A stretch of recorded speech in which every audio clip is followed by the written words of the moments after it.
In this episode, we'll talk to some of the key people behind Nitro and do a deep dive into the company with some of their core team.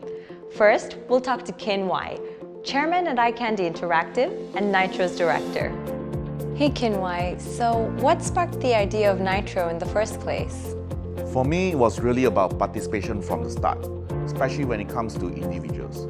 Video games are a big part of the internet economy. Imagine it's $100 billion industry, but as an ordinary person, I cannot access the economy. I have no way to participate.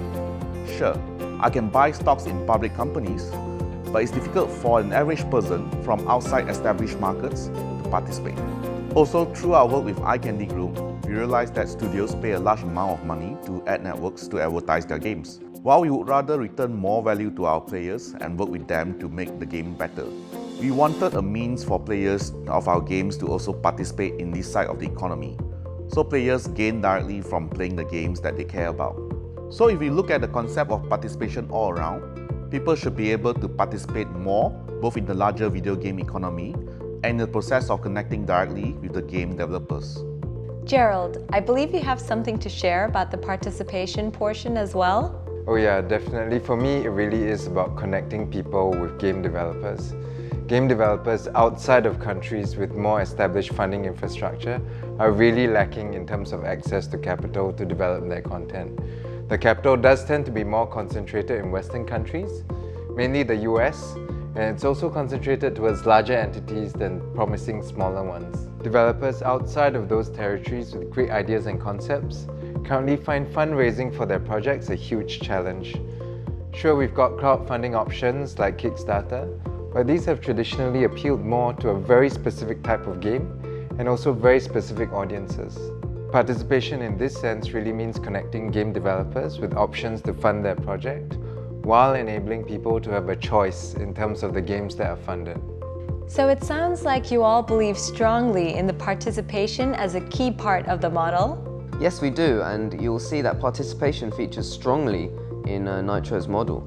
We enable people to vote on games to be funded. We also enable game developers to connect directly with players and provide incentives via smart contracts, so the value gets delivered directly to them instead of an intermediary. Perhaps now is the perfect time to talk about the connect portion with Jason.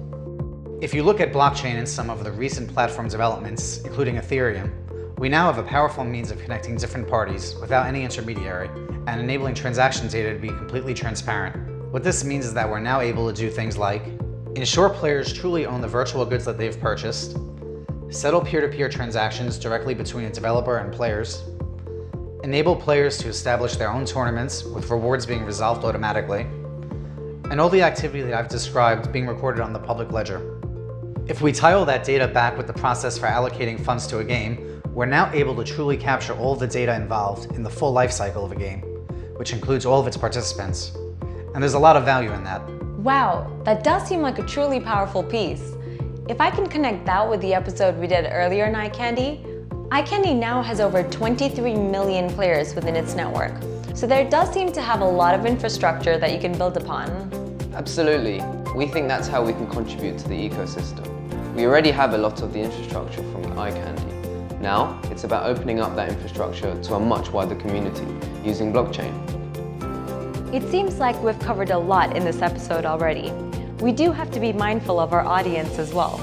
So if you're watching, I hope you've enjoyed the deep dive into Nitro.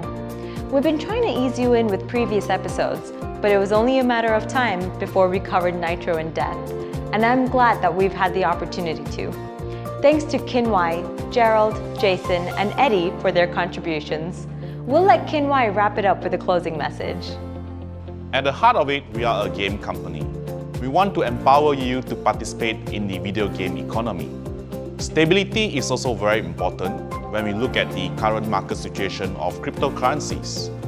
And we can provide that with the infrastructure that we are able to draw upon from the iCandy Group. Come join us if you'd like to be part of this revolution. Visit us at www.nitro.live.